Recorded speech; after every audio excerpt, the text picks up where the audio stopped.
How to add a WhatsApp button to your Facebook page. Want people to contact you directly on WhatsApp from your Facebook page?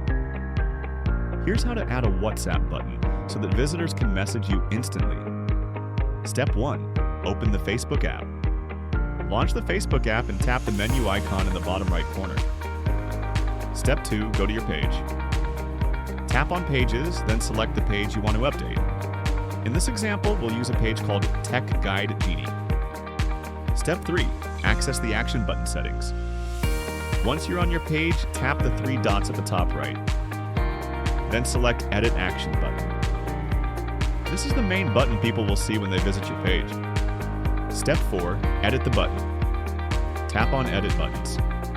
Now choose Send WhatsApp message as your default action. Step 5. Connect your WhatsApp account. You'll be prompted to enter the phone number associated with your WhatsApp account. Once connected, the WhatsApp button will appear on your page, allowing visitors to message you directly through WhatsApp bypassing Messenger, phone calls, or SMS. And that's it! You've now added a WhatsApp button to your Facebook page. If you found this helpful, give it a like or leave any questions in the comments below. Thanks for watching, and I'll see you in the next one.